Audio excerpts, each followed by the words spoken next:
PDF पढ़ के assignment अगर किया है तो पहले असाइनमेंट अभी डिस्कस करना है या फिर आपको थोड़ा और टाइम चाहिए, नेक्स्ट क्लास में डिस्कस करना है? नहीं मैम, डिस्कस करना है अभी। डिस्कस करना है अभी, ठीक है, ओके। हाँ। Give me 1 second, I will start sharing my screen.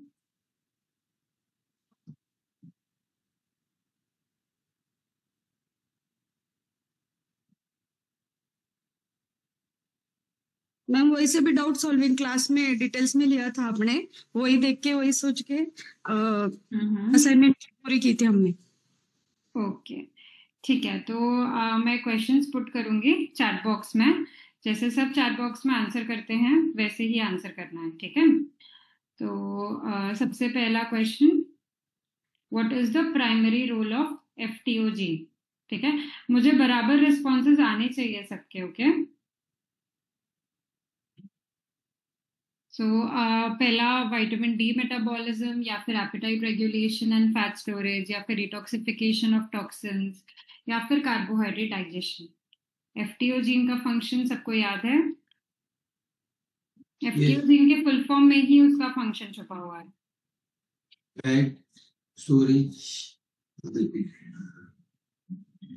सिर्फ 3 ही रिस्पॉन्सेज आए हैं अभी तक, और जल्दी जल्दी आप अपने आंसर्स चैट बॉक्स पे पुट करिए, बिकॉज जितना जल्दी ये खत्म होगा फिर हम उतना जल्दी क्लास नेक्स्ट वाली स्टार्ट करेंगे।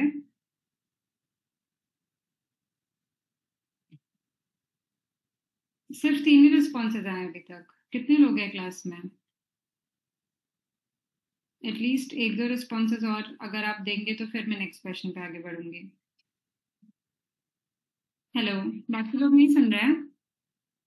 सिर्फ इतने लोग ही हैं क्लास में?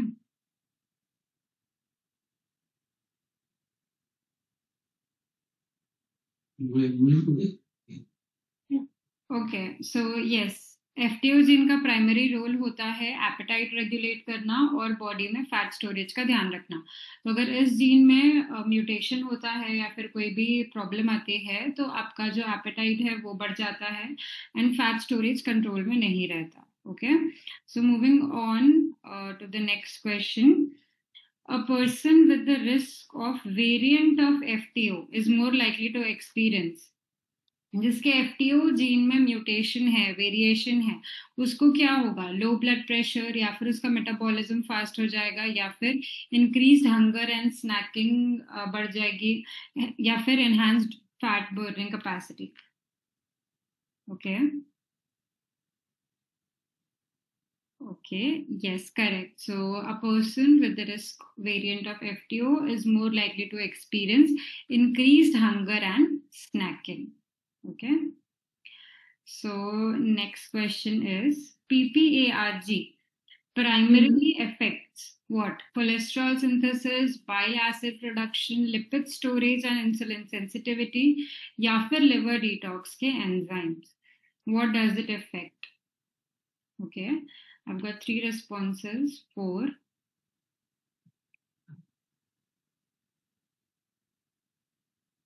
5.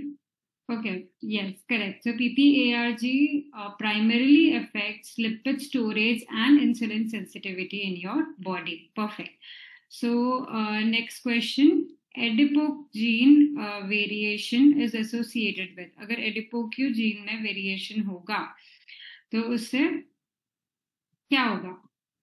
हाई एचडीएल कोलेस्ट्रॉल, या फिर increased adiponectin and improved insulin function, या फिर decreased adiponectin and higher type 2 diabetes risk, और एनहांस्ड थर्मोजेनेसिस। अगर एडिपोक्यू जीन में वेरिएशन है तो उसका रिजल्ट क्या होगा? Okay, I've got 3 responses, 2 more, then we will move ahead. ठीक है, ओके, यस, राइट। तो अगर एडिपोक्यू जीन में वेरिएशन होता है तो एडिपोनेक्टिन का प्रोडक्शन बॉडी में कम हो जाता है, जिसकी वजह से टाइप 2 डायबिटीज का रिस्क बढ़ जाता है। Okay, next is which dietary recommendation best supports PPARG function? अगर पीपीएआरजी जीन में वेरिएशन है तो आप क्या डाइट रिकमेंड करोगे? High sugar and high fat, या फिर लो फाइबर हाई प्रोटीन, या फिर लो कार्ब एंड ओमेगा 3 रिच, या फिर ketogenic ketogenic diet with saturated fats.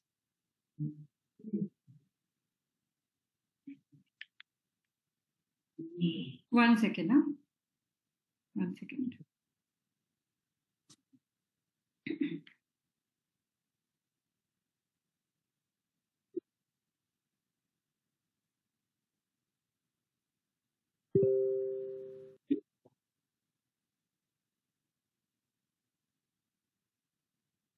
Yes. इसका आंसर सबने पुट किया चैट बॉक्स में? Yes. ओके, सिर्फ 3 ही आंसर्स आ रहे हैं, ऐसा क्यों? और लोग क्यों नहीं आंसर कर रहे हैं? करेक्ट आंसर इसका यही होगा, लो carbohydrate and omega 3 rich diet, क्योंकि अगर ओमेगा 3 रिच डाइट हम लेते हैं तो उससे गुड कोलेस्ट्रॉल बॉडी में बढ़ता है एंड बैड कोलेस्ट्रॉल, जो बैड लिपिड है, वो बॉडी से वियर ऑफ होता है. ठीक है. Then next is TCF7L2 is primarily involved in. ये जो जीन है वो किस चीज में इन्वॉल्व्ड होता है? Insulin secretion and beta cell function, या फिर आयरन मेटाबॉलिज्म और कैल्शियम एब्जॉर्प्शन, या फिर gut microbiota regulation. Okay.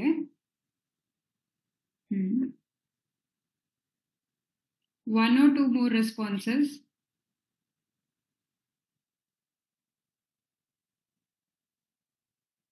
This is the symptom.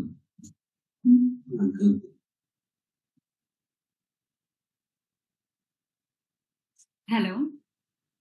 Yes. Yes, correct. So इसका आंसर है A, insulin secretion and beta cell function. Then the T allele of RS7903146 in TCF7L2 is associated with. अगर TCF7L2 gene में variation है तो उससे क्या होगा? Folate metabolism बढ़ जाएगा, या फिर ग्लूकोज लेवल रिड्यूस हो जाएंगे, या फिर टाइप 2 डायबिटीज का रिस्क बढ़ जाएगा, या फिर इंसुलिन प्रोडक्शन बढ़ जाएगा.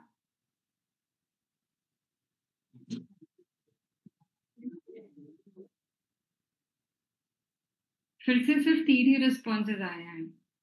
बाकी लोग क्यों नहीं आंसर कर रहे हैं चैट बॉक्स में भी? करेक्ट. सो बेसिकली अगर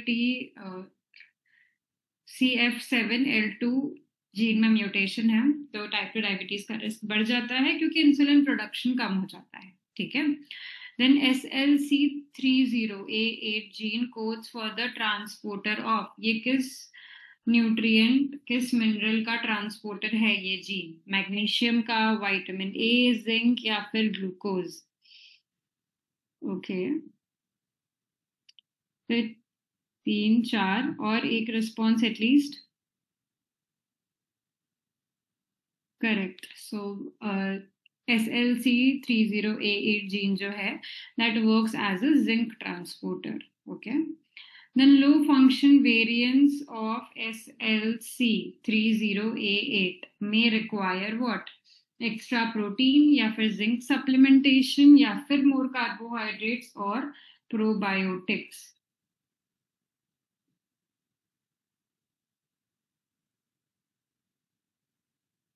Correct. Because SLC30A8 is a zinc transporter, तो अगर वो function properly नहीं करेगा तो zinc transport नहीं होगा cells तक. That is why there is a need of zinc supplementation. Okay. Then again, this is a very easy question. What is the function of MTHFR gene? What is the function of MTHFR gene? Lactose digestion, methylation and folate metabolism, या फिर appetite regulation और vitamin D synthesis? इसमें तो सबको answer देना चाहिए था. ये तो हमारा कितने बार रिवाइज हो चुका है. Correct. So basically MTHFR gene का फंक्शन होता है methylation and folate metabolism. Okay.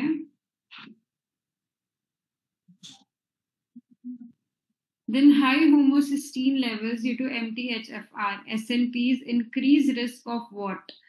अगर होमोसिस्टीन लेवल बॉडी में बढ़ जाता है तो उससे क्या होता है? Cognition, increase risk of cognition, vascular damage and clotting, या फिर मसल क्रैम्प्स, या फिर बोन लॉस। किस चीज का रिस्क होगा? Correct. So basically if homocysteine levels increase in your body, there is a risk of vascular damage and clotting, leading to higher risk of cardiovascular diseases. Okay. Then the ApoE4 variant is associated with what? Low LDL and reduced heart disease, या फिर increased HDL levels, या फिर higher LDL and increased cardiovascular risk, फिर better carbohydrate metabolism.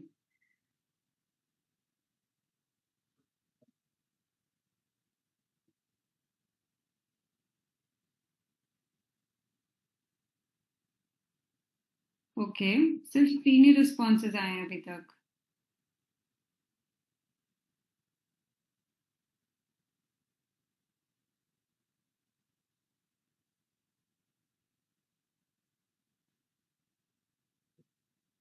Correct. So basically अगर ApoE4 variant है किसी भी इंसान के पास, तो उससे हायर एलडीएल कोलेस्ट्रॉल का रिस्क बढ़ जाता है, एंड क्योंकि एलडीएल ज्यादा है बॉडी में, तो that increases the risk of cardiovascular diseases. Okay.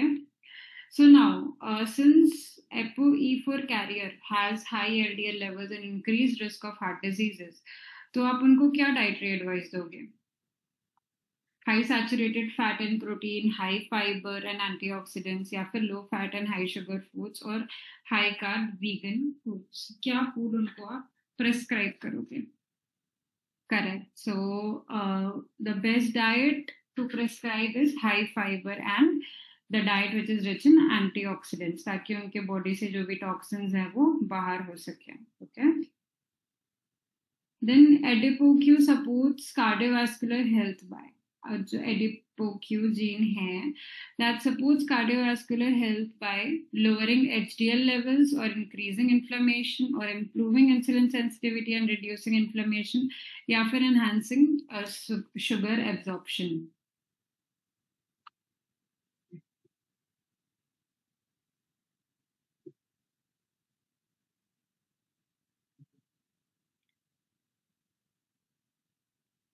सिर्फ 3 ही रिस्पॉन्सेज आए अभी तक.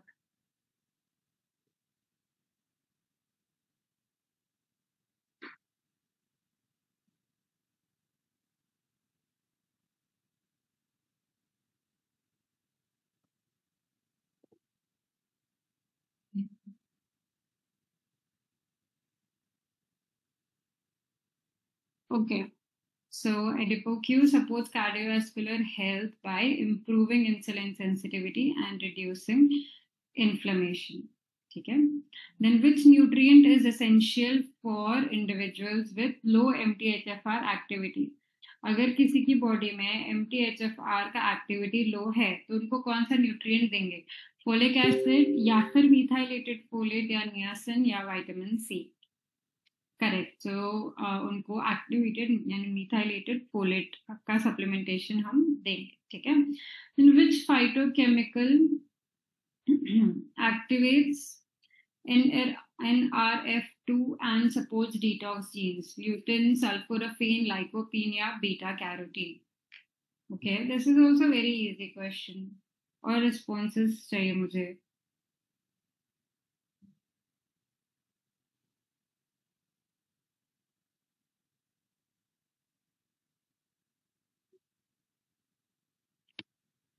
Yes, sulforaphane. Then next is curcumin. Curcumin primarily helps in what?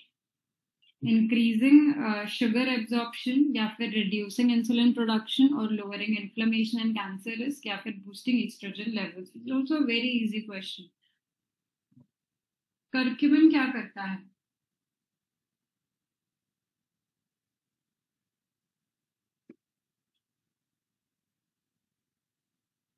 Correct. Curcumin primarily helps in lowering inflammation and cancer risk. Okay. Then next is EGCG is found in coffee, black tea, green tea, या फिर turmeric?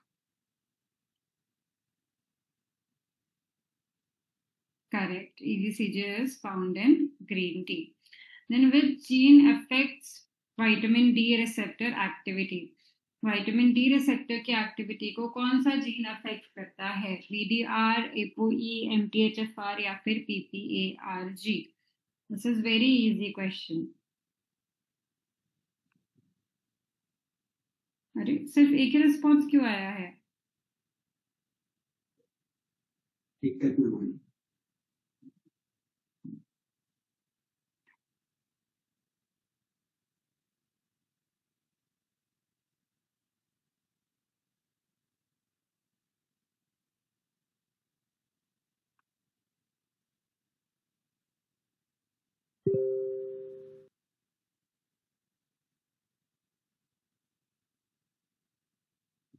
Correct. So vitamin D receptor activity is affected by VDRG. Then what's the overall goal of nutrigenomics in chronic disease management? Replace medications, decode nutrient deficiencies, या फिर personalized diets based on DNA to reduce disease risk, eliminate genetic risk completely.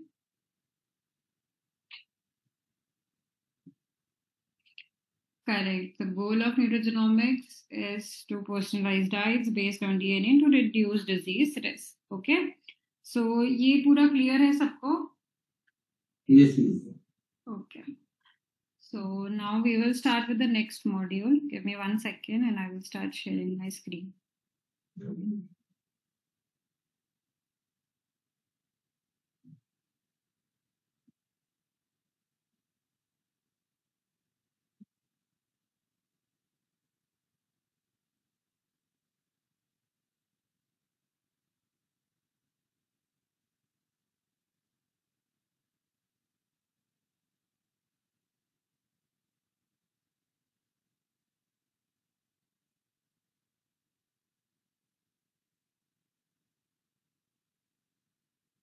Screen दिख रही है आप सबको मेरी? Yes, yes. Okay.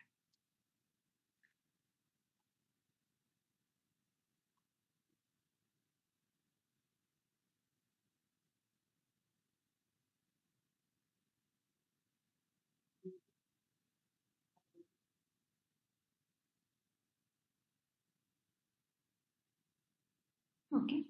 तो इस मॉड्यूल में हम डिस्कस करेंगे about gut microbiome, immunity and genetic influence. Now gut का मतलब क्या होता है?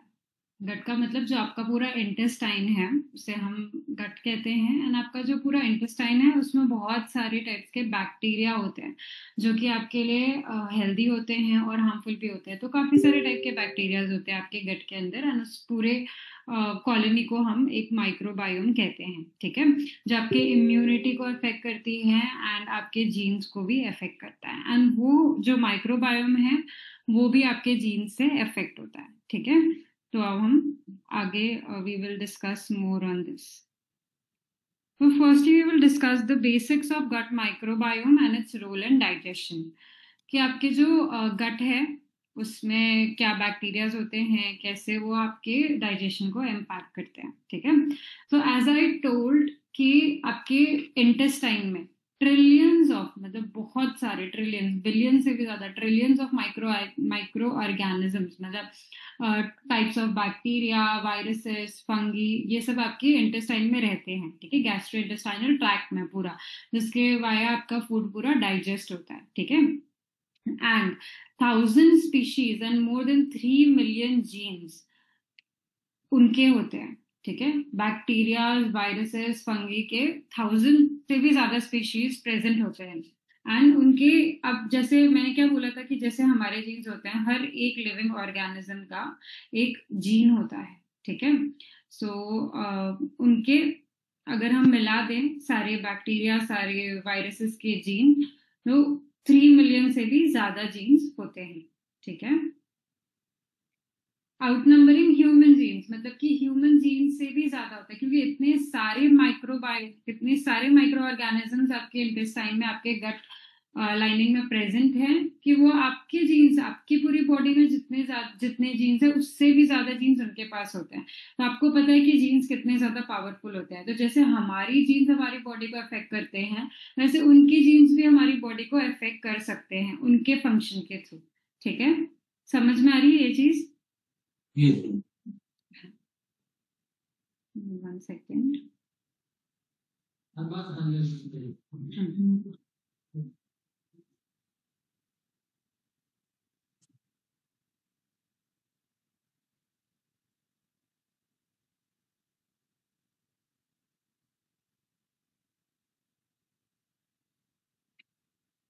हम फंक्शन पढ़ेंगे कि ये जो इतने सारे माइक्रो ऑर्गेनिजम्स है प्रेजेंट इंटेस्टाइन में, पूरे गैस्ट्रोइंटेस्टाइनल ट्रैक्ट में, उनका क्या फंक्शन है हमारी बॉडी में। ठीक है, सो पहला फंक्शन होता है उनका डाइजेशन का। डाइजेशन में वो कैसे वर्क करते हैं, जो ये गट के माइक्रो ऑर्गेनिजम्स है, वो जो हम जो भी खाते हैं, कॉम्प्लेक्स कार्बोहाइड्रेट्स, फाइबर, प्रोटीन, जितना भी हम खाते हैं, उनको एब्जॉर्बेबल न्यूट्रिएंट्स में कन्वर्ट करने का काम वो माइक्रो ऑर्गेनिजम्स का होता है।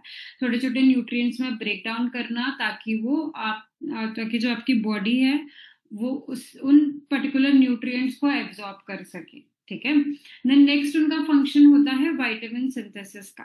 विटामिन सिंथेसिस कैसे, बॉडी में जितने भी टाइप के हमारे पास बी विटामिन होते हैं, B6 है, B9 है, B12 है, ये सारे टाइप के जितने भी विटामिन होते हैं वो सब ये माइक्रो ऑर्गेनिजम्स ही प्रोड्यूस करते हैं। जो हम खाना खा रहे हैं उसके बेसिस पे वो बी विटामिन बॉडी में प्रोड्यूस करने का काम उन माइक्रो ऑर्गेनिजम्स का होता है। ठीक है, देन उसके साथ साथ विटामिन के की सिंथेसिस के लिए विटामिन के भी ये माइक्रो ऑर्गेनिजम्स बनाते हैं, हम जो खाना खा रहे हैं उसके बेसिस पे। Then there are certain short chain fatty acids, ठीक है, जो कि फॉर एग्जांपल ब्यूटाइरेट, ये भी विटामिन सिंथेसिस जो है and short chain fatty acid का जो सिंथेसिस है वो ये माइक्रो ऑर्गेनिजम्स ही करते हैं। Okay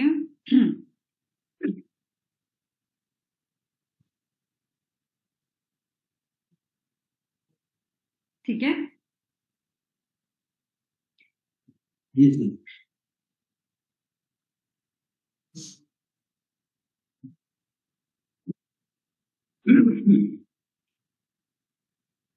then these microorganisms also regulate the metabolism in your body. Metabolism कैसे रेगुलेट करते हैं, आपकी बॉडी का फैट स्टोरेज रेगुलेट करके, एनर्जी बैलेंस को रेगुलेट करके, ये माइक्रो ऑर्गेनिजम्स जो है वो आपके बॉडी का मेटाबॉलिज्म भी इफेक्ट करते हैं। अगर आपका गट माइक्रोबायोम हेल्दी है तो वो फैट ज्यादा स्टोर नहीं होने देगा एंड जो लिपिड है एक्स्ट्रा उसको बॉडी से बाहर फ्लश आउट कर देगा। ठीक है, बट अगर आपका माइक्रोबायोटा अच्छा नहीं है तो वो फैट स्टोरेज भी ज्यादा करता है, एनर्जी बैलेंस नहीं रहने देता।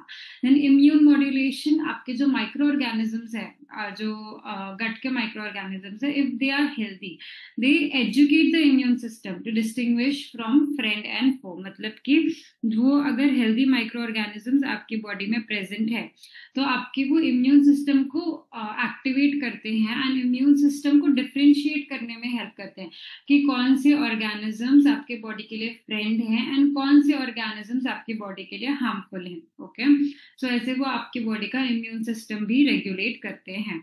Okay, then it also maintains the barrier protection. Barrier protection का मतलब ये है कि जो ये आपकी गट लाइनिंग होती है, गट लाइनिंग में सर्टेन बैरियर होता है। ठीक है, ताकि कोई भी चीज आपके गट से लीक होके बाहर ना जाए एंड कोई भी चीज आपके गट के अंदर, कोई भी टॉक्सिन आपके गट के अंदर ना आए। ठीक है, अगर चीजें आपके इंटेस्टाइन से लीक होगी तो इंपॉर्टेंट न्यूट्रिएंट्स जो है एंड जो भी डाइजेस्टेड मटेरियल है वो लीक आउट हो जाएगा।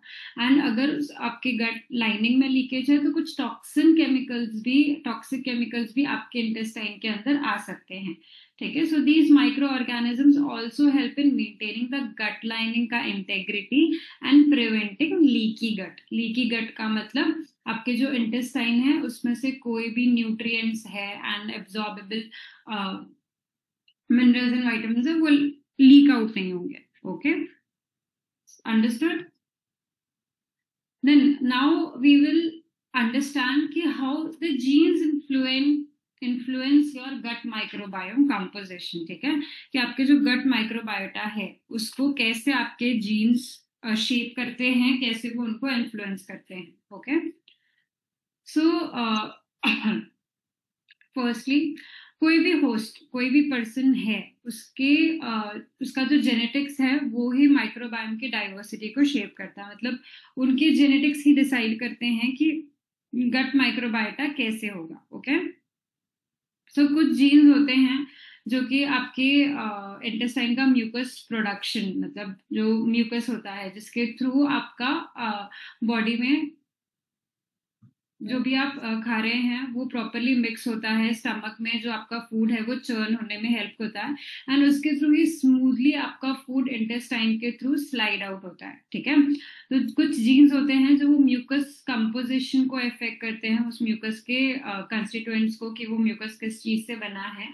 देन कुछ जीन्स ऐसे होते हैं जो कि आपके डाइजेस्टिव एंजाइम्स, अब आपके इंटेस्टाइन में बहुत सारे टाइप के एंजाइम्स प्रेजेंट होते हैं, एंजाइम्स प्रोड्यूस होते हैं जो कि जो भी आप फूड खा रहे हो उसको डाइजेस्ट करने में हेल्प करता है. ठीक है, एंड फूड को ब्रेक डाउन करके पर्टिकुलर न्यूट्रिएंट्स में फॉर्म करने के लिए हेल्प करता है. ओके, सो अगर आपके जीन्स में वेरिएशन है तो वो डाइजेस्टिव एंजाइम सही अमाउंट में प्रोड्यूस नहीं हो पाते हैं, या फिर सही डाइजेस्टिव एंजाइम्स प्रोड्यूस नहीं हो पाते, जो कि आपकी डाइजेशन प्रोसेस को हैम्पर कर सकते हैं. ठीक है, then next is immune signalling in the gut. अब आप जो भी खा रहे हैं उसमें काफी तरह के टॉक्सिन्स भी होते हैं. ठीक है, तो आपकी बॉडी को वो आइडेंटिफाई करना बहुत जरूरी है कि कौन से ऐसे केमिकल्स हैं या फिर कौन से ऐसे फूड पार्टिकल्स हैं जो कि आपके बॉडी के लिए हार्मफुल हैं एंड हार्मफुल नहीं है. ठीक है, लाइक फॉर एग्जांपल अगर आपको ग्लूटेन इंटॉलरेंस है,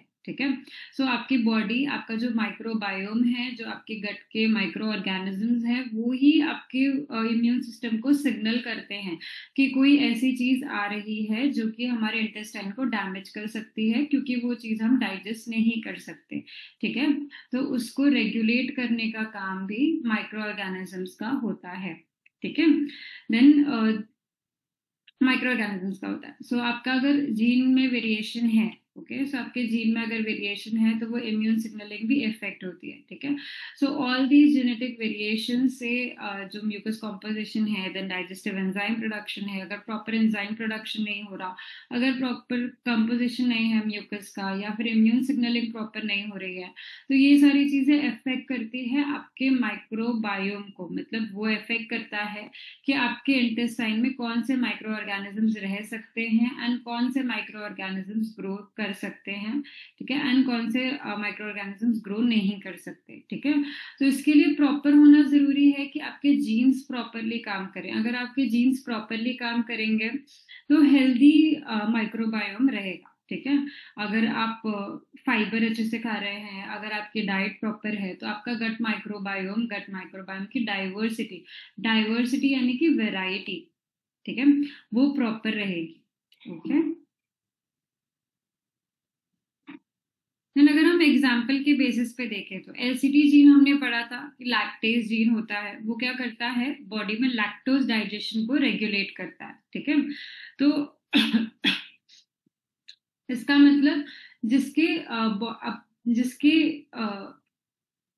जेनेटिक कॉम्पोजिशन में एलसीटी जीन में वेरिएशन है, ओके, एलसीटी जीन में अगर वेरिएशन है तो वो लैक्टोज के प्रोडक्ट्स जो हैं वो उनको डाइजेस्ट नहीं कर पाएंगे. करेक्ट, एंड जिनके पास वेरिएशन नहीं है वो लैक्टोज के प्रोडक्ट्स इजीली डाइजेस्ट कर सकते हैं. सो बेसिकली इंडिविजुअल्स जिनके पास एलसीटी जीन में रेगुलेशन होता है उनका गट माइक्रोबायोम, मतलब उनके गट के माइक्रो ऑर्गेनिजम्स काफी डिफरेंट होते हैं एज कंपेयर टू दोज जिनकी बॉडी में लैक्टोज इंटॉलरेंस होता है. ओके, तो जो आपके जीन्स हैं एंड आपके माइक्रो ऑर्गेनिजम्स हैं, they talk to each other. ठीक है, तो जेनेटिक्स से डिसाइड होता है कि आपका जो माइक्रोबायोम कंपोजिशन है वो कैसा होगा. देन आपके डाइट, एनवायरनमेंट, लाइफस्टाइल से वो सारी चीजें इफेक्ट होती है and it directly affects your microbiome diversity and microbiome composition, जिसके थ्रू आपका बॉडी का पूरा मेटाबॉलिज्म रेगुलेट होता है एंड डाइजेशन प्रोसेस भी रेगुलेट होता है. Okay, Then next is gut immune axis and its impact on chronic disease prevention. अभी हमने पीछे पढ़ा कि जो आपके गट के माइक्रो ऑर्गेनिजम्स है, माइक्रोबायोम्स है, उससे आपका इम्यून सिस्टम रेगुलेट होता है. ठीक है. वाई? क्योंकि अब मैं आपको ये पहले एक्सप्लेन करती हूँ that what is gut immune axis. Yeah. So basically, 70%, approximately 70% of your immune system is located in the gut-associated lymphoid tissue. ठीक है. गट में जो lymphoid tissues होते हैं, lymph के टिश्यूज होते हैं, उसके थ्रू ही आपका 70% इम्यून सिस्टम काम करता है. ठीक है. सो अगर आपका गट हेल्दी है तो आपका इम्यून सिस्टम हेल्दी रहेगा. अगर आपका इंटेस्टाइन में जो बैक्टीरियाज है वो हेल्दी हैं तो आपका इम्यून सिस्टम भी हेल्दी रहेगा. ठीक है. सो जो आपके गट के माइक्रोबायोम्स है वो क्या करते हैं, इम्यून सेल्स को स्टिम्युलेट करते हैं, स्टिम्युलेट करके उनके डेवलपमेंट के लिए हेल्प करते हैं. एंड जब आपके इम्यून सेल्स डेवलप होते हैं तो वो आपकी बॉडी में इन्फ्लेमेशन को रेगुलेट करने का काम करते हैं, इन्फ्लेमेशन को कम करते हैं. ठीक है. देन अगर आपका माइक्रोबायोम खराब है, जिसको माइक्रोबायोम इम्बैलेंस को हम कहते हैं dysbiosis. Okay. So if there is dysbiosis in your body, उसकी वजह से क्या हो सकता है, आपकी बॉडी में इन्फ्लेमेशन बढ़ेगा क्योंकि आपके इम्यून सेल्स प्रॉपरली काम नहीं कर रहे हैं, आपकी बॉडी का इम्यूनिटी स्लो हो रहा है, आपकी बॉडी की कैपेसिटी कम हो रही है डिजीजेस से फाइट ऑफ करने की, पैथोजन से, टॉक्सिक केमिकल से फाइट ऑफ करने की. तो बॉडी में इन्फ्लेमेशन बढ़ता जाता है. लो ग्रेड मतलब धीरे धीरे एंड लंबे समय तक चलने वाला क्रॉनिक इन्फ्लेमेशन आपकी बॉडी में डेवलप होने लगता है. ओके. सो ये चीज आपको समझ में है कि कैसे जो आपका गट है वो इम्यून सिस्टम को अफेक्ट करता है. समझ में आ रहा है सबको? Yes.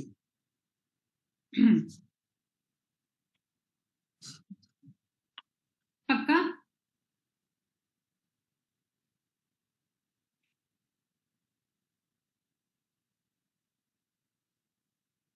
नाउ अब हम कुछ डिजीजेस देखेंगे जो कि आपके गट इम्यून बैलेंस से लिंक्ड होती है. मैंने जैसे कि बताया आपका जो गट है वो आपके इम्यून सिस्टम को रेगुलेट करता है. एंड जब आपका इम्यून सिस्टम खराब होता है, अगर इन्फ्लेमेशन कॉज होती है, तो कौन से ऐसे डिजीजेस हैं जो कि आपके गट से रिलेटेड है. ठीक है. कि क्यों आपके लिए आप हेल्दी खाना इंपॉर्टेंट है, क्यों आपकी इंटेस्टाइन के लिए हेल्दी माइक्रो ऑर्गेनिजम्स इंपॉर्टेंट है. ठीक है.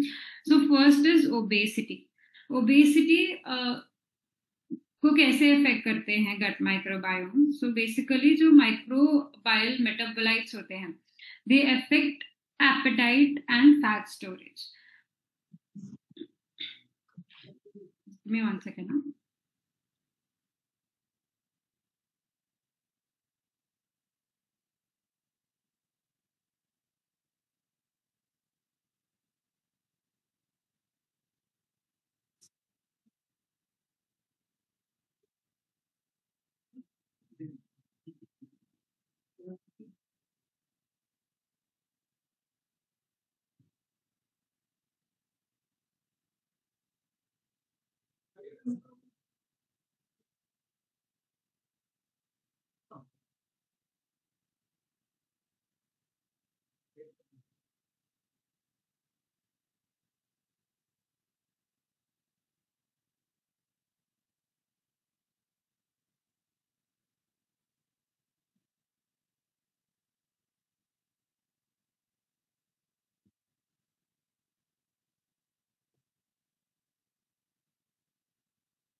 हेलो.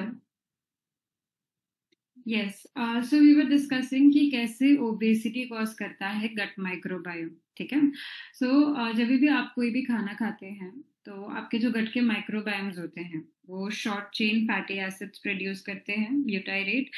जिसको हम माइक्रोबायल मेटाबोलाइट्स बोलते हैं। मतलब आप जो भी खाना खाते हैं उसको जो छोटे छोटे पार्ट्स में जो आपके गट के माइक्रोबायम्स है वो छोटे छोटे पार्ट में उसको तोड़ते हैं, डिफरेंट डिफरेंट केमिकल्स बनाते हैं, उसको हम मेटाबोलाइट्स बोलते हैं। ठीक है, जैसे फाइबर है, रेजिस्टेंट स्टार्च है, पॉलीफेनॉल्स है, डिफरेंट डिफरेंट टाइप्स के होते हैं। ठीक है, जैसे ब्यूटाइरेट, प्रोपियोनेट, एसीटेट, मतलब बहुत सारे टाइप के ऐसे छोटे छोटे मेटाबोलाइट्स होते हैं जो कि आपके जिनको हम मेटाबोलाइट्स बोलते हैं, जो कि आपके बॉडी में एपेटाइट को रेगुलेट करते हैं।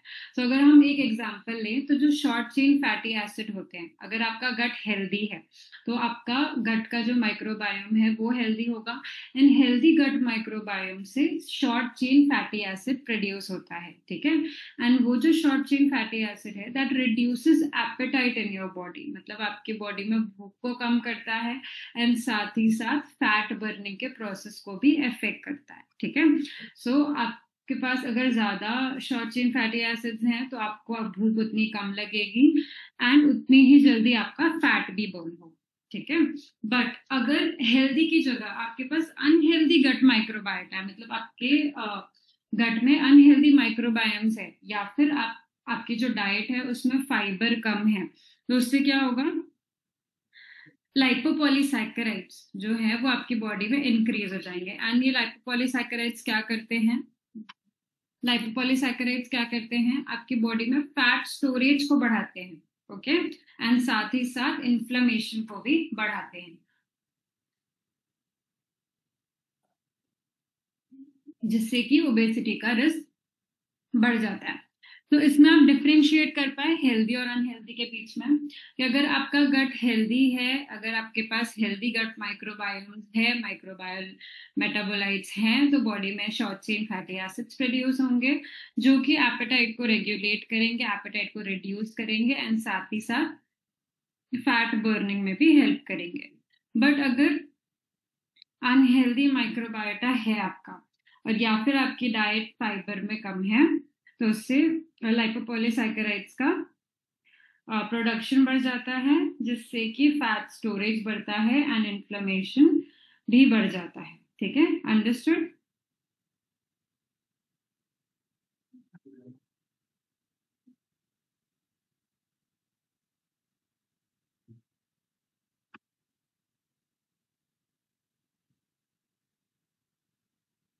समझ में आया ये चीज? Yes. Yes, ma'am. Okay, so next obesity के बाद आता है टाइप 2 डायबिटीज। नाउ अब आपका जो गट का माइक्रोबायोम है वो कैसे टाइप 2 डायबिटीज को अफेक्ट करता है, मतलब कैसे टाइप 2 डायबिटीज कॉज कर सकता है। ठीक है, तो सबसे पहले तो हमने देखा पिछले सेक्शन में कि व्हाट इज लीकी गट। ठीक है, अगर जब आपका जो इंटेस्टाइन का परमिएबिलिटी है वो बढ़ जाता है, मतलब या तो कुछ चीजें अंदर आ सकती है आपके इंटेस्टाइन के, या फिर कोई भी चीज जो कि यूजफुल चीजें हैं वो आपके इंटेस्टाइन से लीक आउट हो सकती है। ठीक है, तो जब आपका गट लीकी हो जाता है तो लीकी गट क्या करता है, it allows harmful substances to enter the body. जैसा कि मैंने बोला कि अगर गट की परमिएबिलिटी बढ़ गई है तो जो भी हार्मफुल सब्सटेंसेस है जिनकी नीड नहीं है वो भी आपके इंटेस्टाइन के अंदर आ जाते हैं, एंड जब वो हार्मफुल सब्सटेंसेस आपके बॉडी के अंदर आएंगे तो इट कॉजेस इन्फ्लेमेशन। ठीक है, एंड जब बॉडी में उसकी वजह से इन्फ्लेमेशन बढ़ जाता है तो दिस इन्फ्लेमेशन जो है दैट इंटरफेयर्स, मतलब वो इंटरप्ट करता है इंसुलिन के काम को। ठीक है, आपका इंसुलिन क्या काम करता है, कोई मुझे बताएगा what is the role of insulin in your body? Glucose metabolise, glucose cell को खींचने का काम करता है। करेक्ट, करेक्ट, हाँ। यस, सो अगर इन्फ्लेमेशन बढ़ रहा है एंड इंसुलिन का काम सही से नहीं हो रहा है तो उससे क्या होगा, बॉडी में ब्लड शुगर लेवल बढ़ जाएगा, क्योंकि जो सेल्स हैं वो प्रॉपरली इंसुलिन को पहचान नहीं पाएगी। इंसुलिन को पहचान नहीं पाई मतलब बॉडी में इंसुलिन रेजिस्टेंस का रिस्क बढ़ गया, एंड इंसुलिन रेजिस्टेंस बढ़ गया मतलब टाइप 2 डायबिटीज बढ़ जाता है। ठीक है, टाइप 2 डायबिटीज का रिस्क बढ़ जाता है। ठीक है, ब्लड शुगर लेवल बढ़ जाता है एंड टाइप 2 डायबिटीज का रिस्क बढ़ जाता है। ये चीज समझ में आई सबको? yes, कोई रिपीट करेगा एक बार? टाइप 2 डायबिटीज वाला जो मैंने एक्सप्लेन किया, that what is leaky gut and how it allows.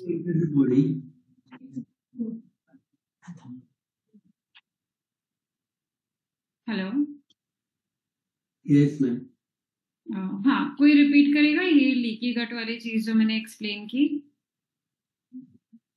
Leaky gut allows harmful substance to enter in the body, उससे इन्फ्लेमेशन बढ़ता है और वो इंसुलिन सेंसिटिविटी को डिक्रीज करता है।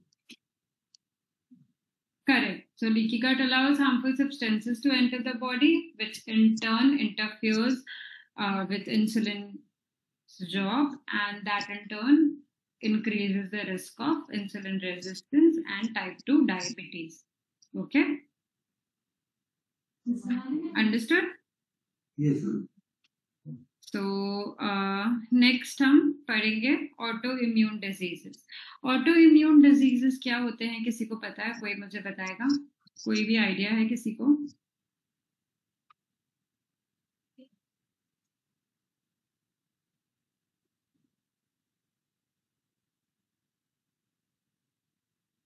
Okay, so basically auto immune diseases का मतलब होता है कि जब आपके बॉडी में जो बॉडी के सेल्स हैं उनको ही body as foreign particle treat करने लगती है, ठीक है? Like the cells that are needed in the body, those are also attacked by your immune system.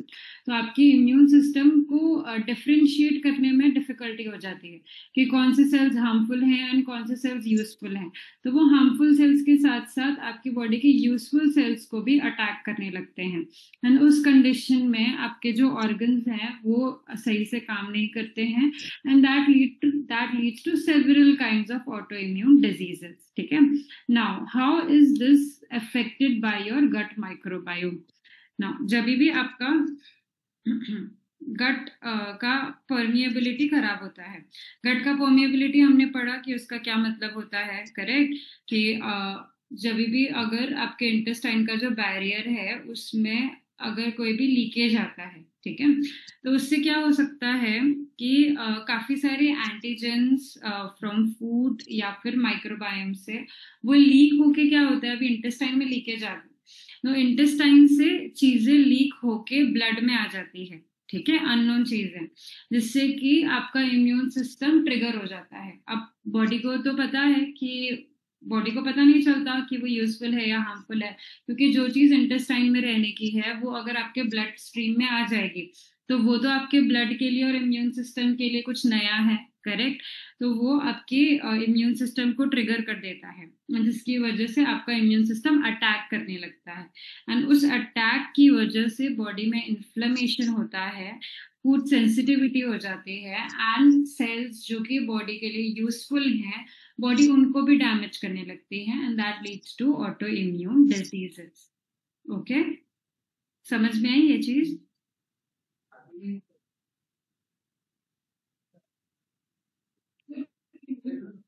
एक बार फिर से बताइए। ओके, सो जब भी आपके गट का परमिएबिलिटी बढ़ जाता है तो गट में लीकी गट का मतलब समझ में आया ना आपको कि कुछ कुछ ऐसे कंपाउंड जो कि जिनकी हमें जरूरत नहीं है वो इंटेस्टाइन से या तो लीक आउट होकर आपके ब्लड में आ जाएंगे, या फिर कुछ चीजें जो कि जरूरत नहीं है वो ब्लड से आके आपके इंटेस्टाइन में चली जाएगी, करेक्ट? तो जब इंटेस्टाइन से ब्लड में जाता है तो वो कंपाउंड जो है, वो केमिकल्स जो है, एंटीजेंस है, चाहे फूड है चाहे माइक्रोब्स है, वो आपके ब्लड के लिए यूजफुल नहीं है, करेक्ट? तो ब्लड में अगर आ गई तो आपका इम्यून सिस्टम जो है वो एक्टिव हो जाता है, ट्रिगर हो जाता है कि अनवांटेड चीज है, ठीक है? एंड देन उस ट्रिगर की वजह से बॉडी इम्यून अटैक करने लगती है, इम्यून सिस्टम अटैक करता है, जिसकी वजह से बॉडी में इन्फ्लेमेशन होता है, फूड सेंसिटिविटीज आ जाती है, एंड आपका जो ऑटो इम्यूनिटी है वो एक्टिवेट हो जाती है, and leading to auto immune diseases और डिसऑर्डर्स। Okay, understood? अभी समझ में आया? यस। ओके,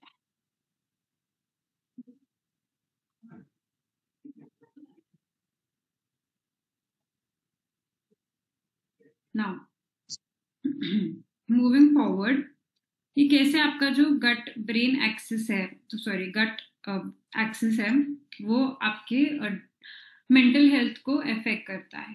ठीक है, सो बेसिकली जो आपके गट के माइक्रोबायोम्स हैं वो ब्रेन केमिकल्स प्रोड्यूस करते हैं। ठीक है, जैसे कि सेरोटोनिन है या फिर गाबा है। ठीक है, तो ये ब्रेन के लिए केमिकल्स हैं, ब्रेन के लिए गुड केमिकल्स हैं।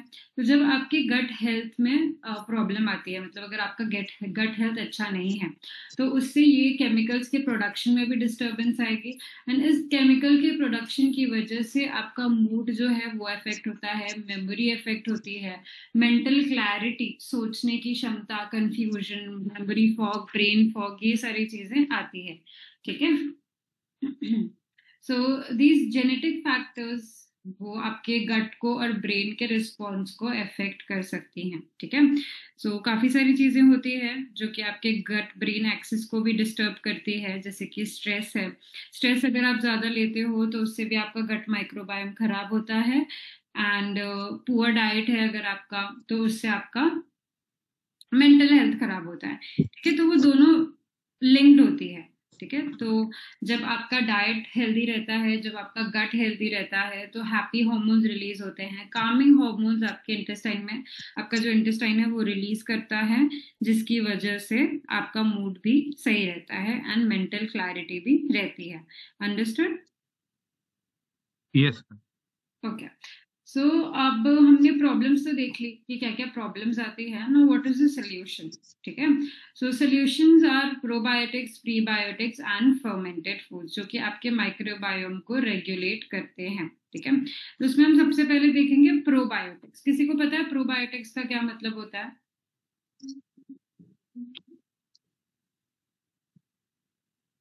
Probiotic yogurt, right right, so basically जो प्रोबायोटिक्स होते हैं ना, वो लाइव बेनिफिशियल बैक्टीरिया होते हैं, मतलब जो कि हेल्दी बैक्टीरिया होते हैं। Probiotics are live healthy bacteria जो कि आपके गट हेल्थ को सपोर्ट करते हैं। ठीक है, तो प्रोबायोटिक्स हम जितना ज्यादा लेंगे तो हम अपने गट को उतने ज्यादा बेनिफिशियल बैक्टीरिया, उतने हेल्दी बैक्टीरिया देंगे। करेक्ट, तो these are live beneficial bacteria and support, hence they support the gut health। ठीक है, कौन से कॉमन स्ट्रेन्स होते हैं ये आपको याद करना इंपॉर्टेंट नहीं है, जस्ट फॉर योर इन्फॉर्मेशन। जैसे लैक्टोबैसिलस है जो कि आपको कर्ड में मिलता है, बिफिडोबैक्टीरियम, सैकरोमाइसिस, ये सारे कुछ स्ट्रेन्स है प्रोबायोटिक के जो कि हेल्दी बैक्टीरिया होते हैं आपके गट में प्रेजेंट। ठीक है, नाउ आपको ये प्रोबायोटिक्स मिलता किस में है? योगर्ट है, किमची है, या फिर फर्मेंटेड सोए है, टेम्फे, काफी सारी ऐसी टाइप की मार्केट में आजकल चीजें आती है। बट अगर आप बेस्ट सोर्स देखोगे तो योगर्ट और फर्मेंटेड फूड्स जैसे कि बीटरूट कांजी है, राइस कांजी है, ये सारी चीजें भी आपको बहुत अच्छा प्रोबायोटिक्स का, सो आपको बहुत good, they are a good source of probiotics. ठीक है,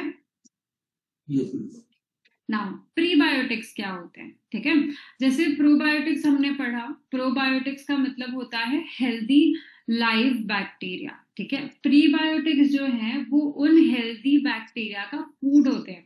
अब वो जो बैक्टीरिया है, बैक्टीरिया को भी कुछ ना कुछ खाने को चाहिए। करेक्ट, तो प्रीबायोटिक्स उन हेल्दी बैक्टीरिया के फूड होते हैं। तो these are non digestible fibres that feed good bacteria in your gut. ठीक है, तो ये कुछ टाइप के फाइबर्स होते हैं जो कि हेल्दी बैक्टीरिया के लिए एज अ फूड काम करते हैं। ठीक है, तो उसमें आता है inulin, fructo oligosaccharides and then galacto oligosaccharides. But इनके सोर्सेस क्या होते हैं? गार्लिक यानी कि लहसुन, अनियन, लीक का सूप भी बनता है अगर आपको मालूम होगा तो वो, then bananas, they are good source, good prebiotic sources. ठीक है, then asparagus, these are all good sources of prebiotics. ठीक है, apple is also good source of prebiotic. Now next is synbiotic. What is synbiotic? Synbiotic जो है that is a combination of probiotics and prebiotics. Okay, मतलब क्या हुआ इसका? दोनों mix करके प्रीबायोटिक और probiotic. Yes, correct.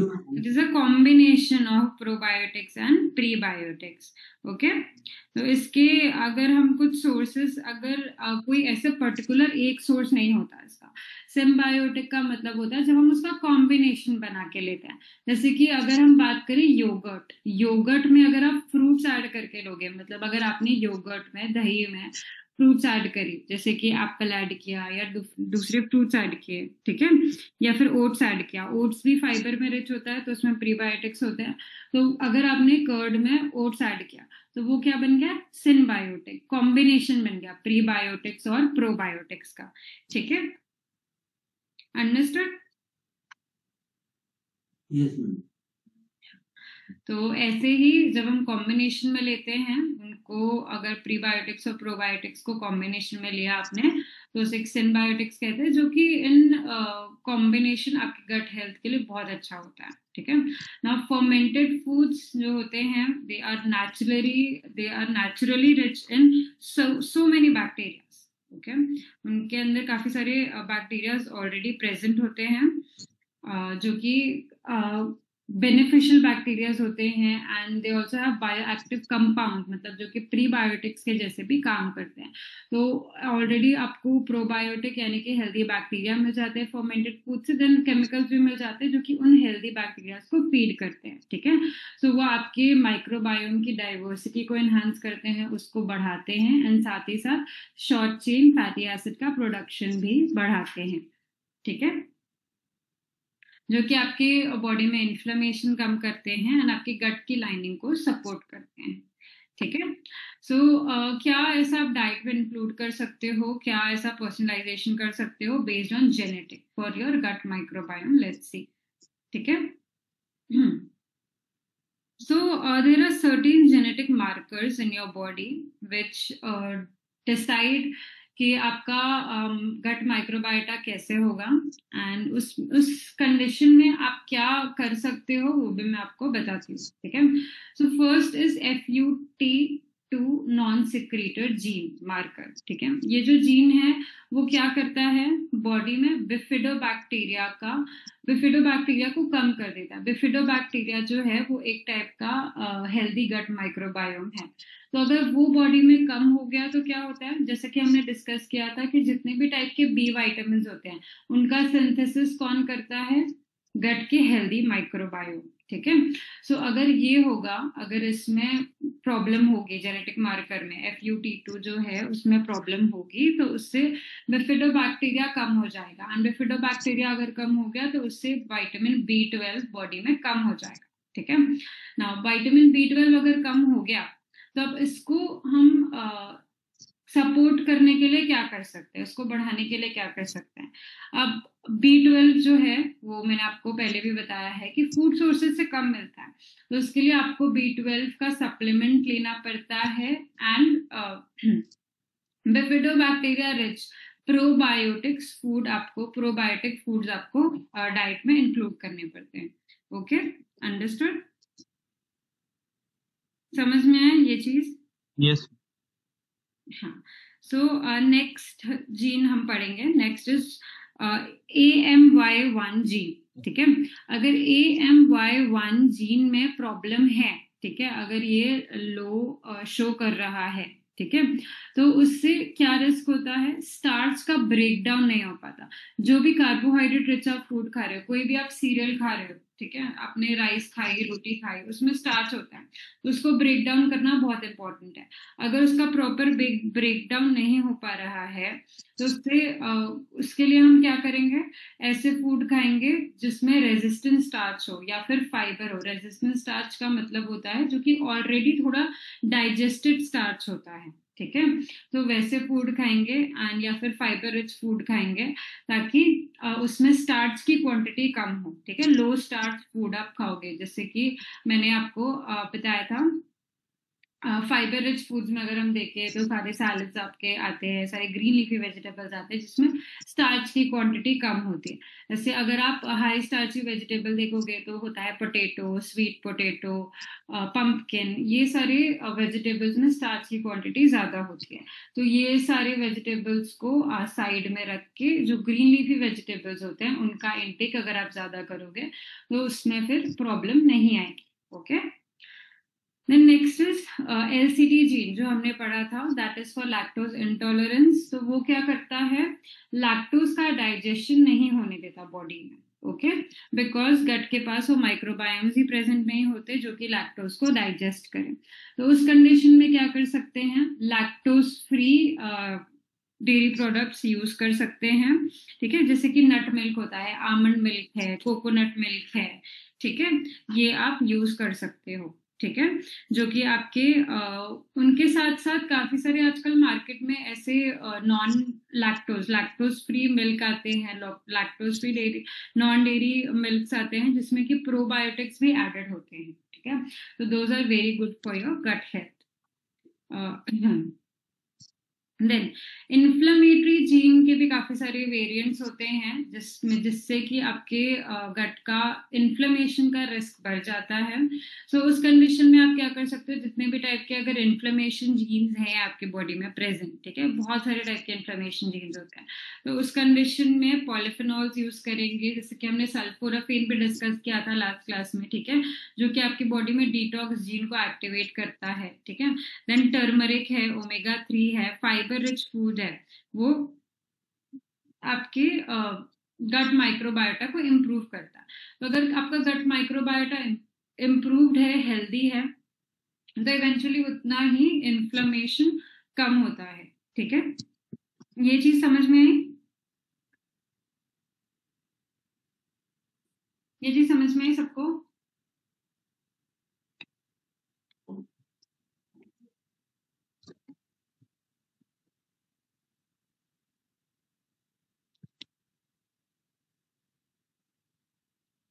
Yes, madam.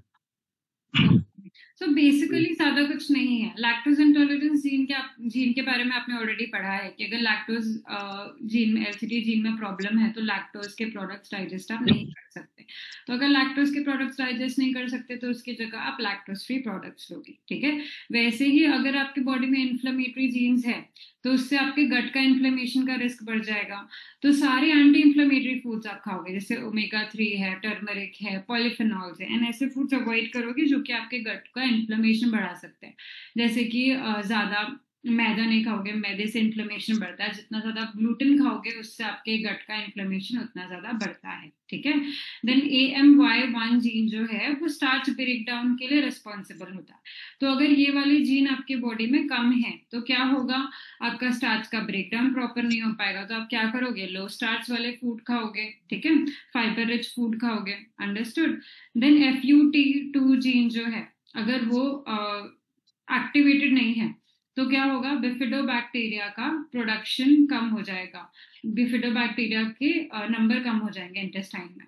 तो उससे B12 प्रोड्यूस नहीं होगा, विटामिन B12। एंड अगर विटामिन B12 प्रोड्यूस नहीं होगा तो आप क्या करोगे, उसको विटामिन B12 सप्लीमेंटेशन से भरो।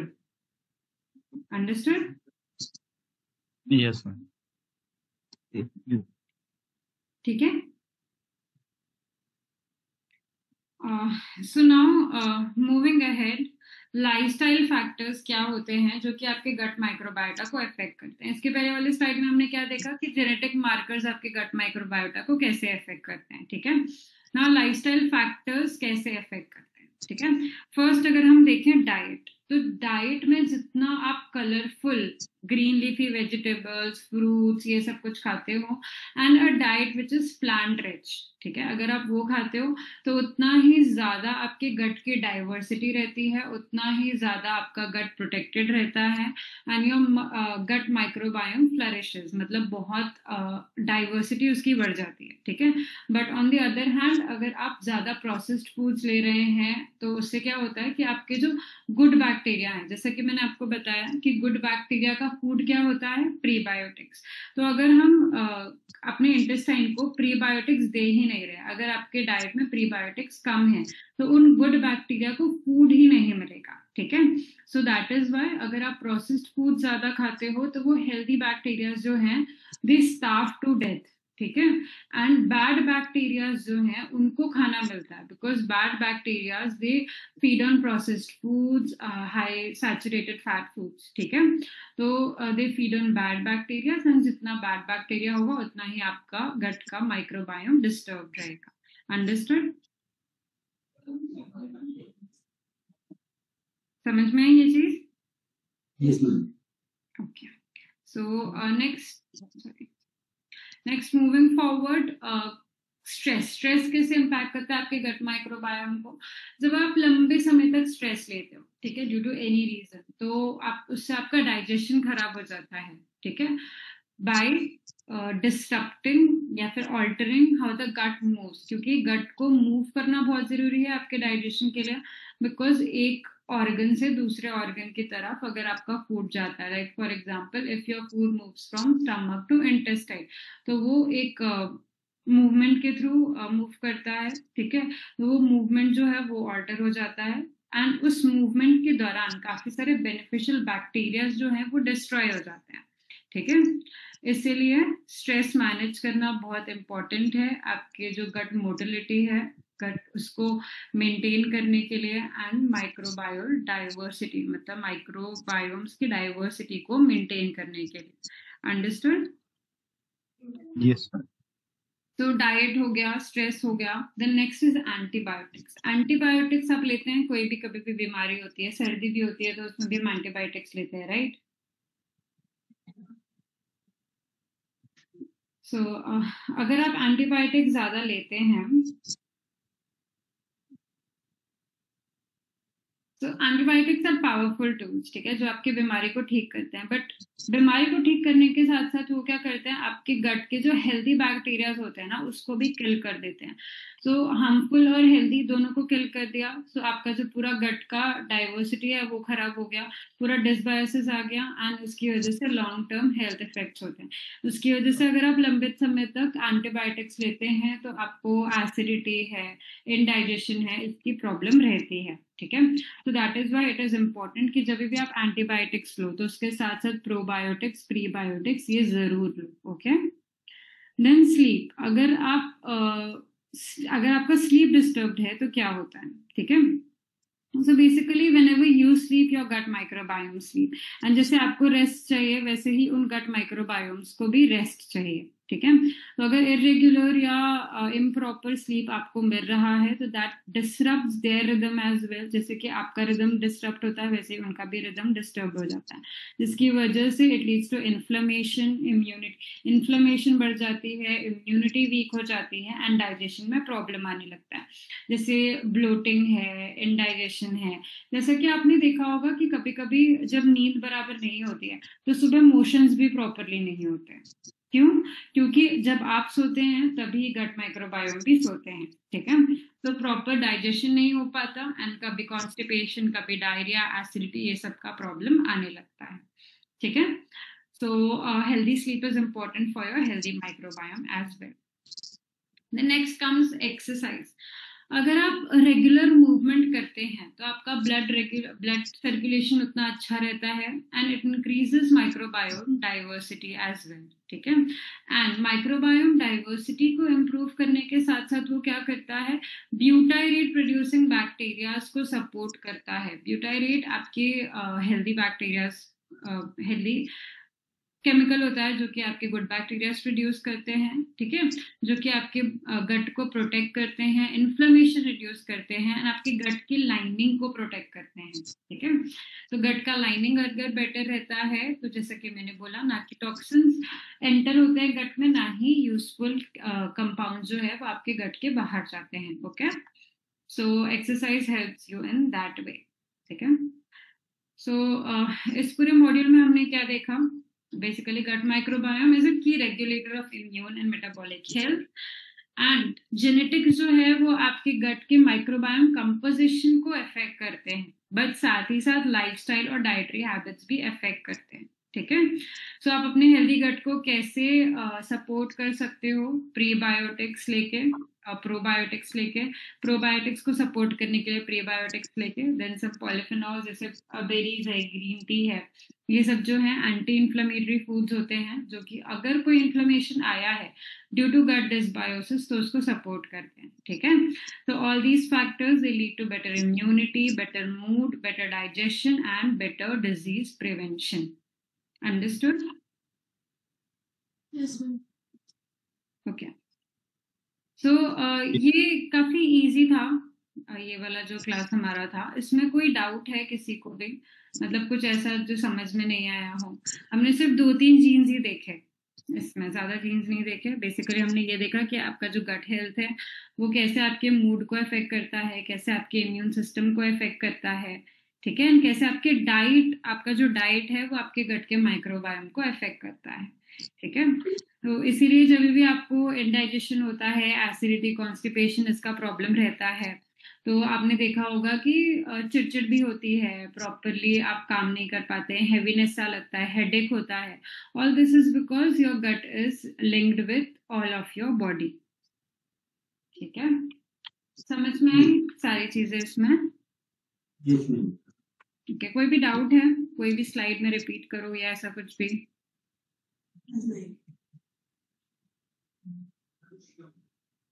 पक्का? कोई भी पुराने मॉड्यूल में डाउट है तो डिस्कस कर सकते हैं, बिकॉज ये वाला जो मॉड्यूल था हमारा वो जल्दी खत्म हो गया, तो हम पुराना मॉड्यूल डिस्कस कर सकते हैं। मैडम वो ऑटोफैजी कैसे प्रैक्टिस कर सकते हो? वो हेल्प करता है गट हेल्थ के लिए? कौन सा कह रहे हैं आप टॉपिक?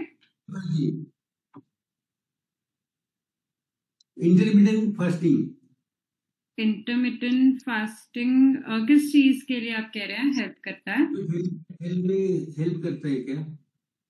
इंटरमिटेंट फास्टिंग हेल्प तो करता है पर सबको हेल्प नहीं करता।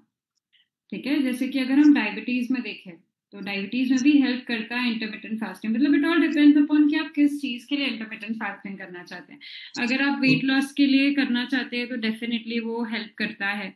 अगर आप इंटरमिटेंट फास्टिंग अपने गट हेल्थ के लिए करना चाहते हैं तो डेफिनेटली इंटरमिटेंट फास्टिंग से आपका गट हेल्थ बेटर होता है, क्योंकि जितना देर हम फास्टिंग पीरियड देते हैं ना, उतना फास्टिंग पीरियड में आपका गट हील होता है, एंड साथ ही साथ हेल्दी बैक्टीरिया जो हैं वो हार्मफुल बैक्टीरियाज को किल करते हैं। ठीक है, देन वो ऑल्सो आपकी बॉडी में इन्फ्लेमेशन को भी कम करता है। Okay, so intermittent fasting helps you in that way. अगर डायबिटीज की आप बात करो तो डायबिटीज में भी आपका जो HbA1c है वो रिडक्शन काफी देखने को मिलता है, बट वो भी डिपेंड करता है कि आप कितना इंसुलिन ले रहे हो, कैसा आपका HbA1c लेवल है, उस पर भी बहुत ज्यादा डिपेंड करता है। अगर आपको वेट लॉस के लिए इंटरमिटेंट फास्टिंग करनी है तो वेट लॉस के लिए भी इंटरमिटेंट फास्टिंग काफी अच्छा है, बट इंटरमिटेंट फास्टिंग हमेशा गाइडेड करनी चाहिए, बिकॉज जितनी देर आप खाना खा रहे हो उसमें भी आपका जो खाना है वो बैलेंस्ड है या नहीं, ये इंपॉर्टेंट होता है, क्योंकि आपकी बॉडी की एनर्जी की रिक्वायरमेंट तो उतनी ही है, बस आपका ईटिंग पीरियड कम है। अब उस ईटिंग पीरियड में वाइजली कैसे सारे न्यूट्रिएंट्स को मैनेज करना है, दैट इज इम्पोर्टेंट। ओके,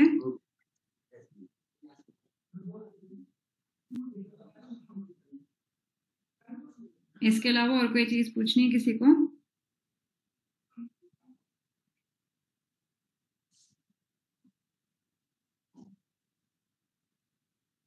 कोई डाउट है?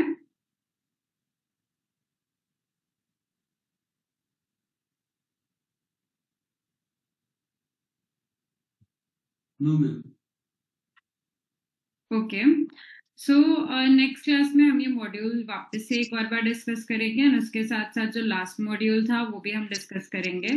ठीक है, सो आज का तो हमारा सेशन काफी छोटा सा था, तो I would request doctor Agarwal to conclude the session, and कोई भी अगर क्वेरी है, कुछ भी है तो पूछ सकते हैं अभी के लिए, otherwise we will finish rest in the doubt class. Thank you, Muskan. Thank you so much, sir. It was a nice session. Thank you. और सब स्टूडेंट्स को ये कहना चाहूंगा, आज का अटेंडेंस अगर देखेंगे तो 7 है। 7 यानी ऑलमोस्ट सिर्फ 4 ही लोग हैं जिन्होंने अटेंड किया है। तो अभी अपना जो बैच है वो 10 लोगों का है। तो आई वुड रिक्वेस्ट कि जैसा राजू सर है, माधुरी मैडम है, सदाशिव सर है, तो तुम लोग क्या करो, तुम लोग बाकी के जो लोग हैं उनको भी कॉल करो कि जो चीज आज जो मिस किया है, देखो जो ऑनलाइन में मिस होता है तुम बाद में रिकॉर्डिंग में कितना भी चाहे तुम वो देखते नहीं हो, क्योंकि वो इम्पोर्टेंस नहीं रहता, इम्पोर्टेंस रहता है ऑनलाइन में ही रहता है। तो थोड़ा सा सबसे रिक्वेस्ट ये करो कि बाबा ये चीजें जो है ये चीजें वापस नहीं होना चाहिए, क्योंकि आज का session was very important. Secondly ये जो आज का जो सेशन था, ये सेशन से तुमको ये समझ में आया रहेगा कि गट हेल्थ कितना इंपॉर्टेंट है। जैसे हम लोग गट को जो है वो सेकंड ब्रेन बोलते हैं हम लोग, ठीक है ना। तो वो सेकंड ब्रेन क्यों बोलते हैं इसका भी तुमको अभी समझ में आया रहेगा। और गट हेल्थ के ऊपर अगर तुमने कभी भी डॉक्टर के पास जब गए रहेंगे आप, तब आपको जब एंटीबायोटिक प्रिस्क्राइब किया रहेगा तो उसके साथ में प्रोबायोटिक भी दिया जाता है, उसके साथ में अटैच रहता है, अलग से दिया जाता है। तो उसका भी एक्सप्लेनेशन आपको आज मिल गया। तो जैसा धीरे धीरे हेल्थ फैक्टर जो है वो तुमको समझ में आ रहा है, उसका रीजन समझ में आ रहा है, क्यों कर रही है समझ में आ रहा है, बराबर। तो फिर ये चीज जो है ये काफी इंपॉर्टेंट है। और जैसा मैंने बार बार बताया हुआ है, you go through this sessions at least 3 times before next session, ठीक है। तो उसको जितना हो सके उतना ये चीज को सीरियसली लो। और ये जो चीज है जैसा मैंने बताया आज जो चीज हुई है, तो ये चीज जब तुम डिस्कस करेंगे, लोगों से बात करेंगे, जैसे अभी इंटरमिटेंट फास्टिंग की बात हुई, जब तुम लोगों से बात करेंगे तो तुमको समझ में, लोग भी तुमको जो है वो एक अलग एंगल से देखेंगे।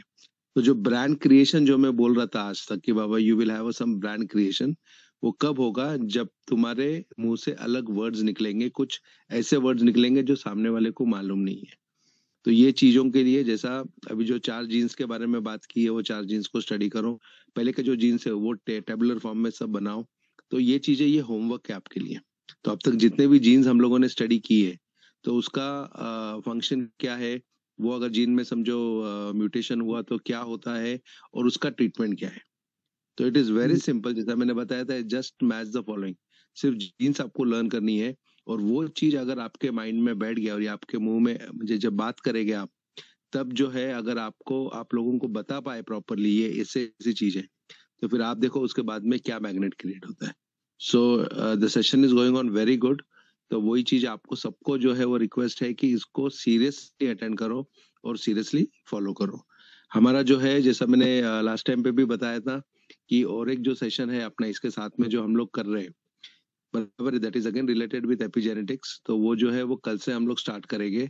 उसका ओपनिंग सेशन जो रहेगा वो कल 2 बजे, मैं तुमको उसका डिटेल्स दूंगा मैं तुमको एग्जैक्टली किस टाइप से हम लोग कर रहे हैं, और वो कल शाम से वो चीज का तुमको बताया जाएगा। तो again this is connected with DNA only, और वो ट्रीटमेंट पार्ट में आएगा वो। तो फिर जैसा ट्रीटमेंट पार्ट का हम लोग आज जो कर रहे हैं वो न्यूट्रीजिनोमिक्स कर रहे हैं हम लोग। न्यूट्रिशन से कैसे हम लोग को डीएनए में जो ऑलरेडी चेंजेस आया है, न्यूट्रिशन से कैसे उसको हम लोग को एक्सप्रेशन नहीं होना देना है, एक्सरसाइज से कैसे नहीं होना देना है, क्यों नहीं होने देना है, ये सारी चीजें हम लोग आज सीख रहे हैं। तो ये चीजें हैं, जितना डीप सीखेंगे आप उतना ही आप आगे बढ़ेंगे। So thank you again Muskan ma'am, it was a very good session. And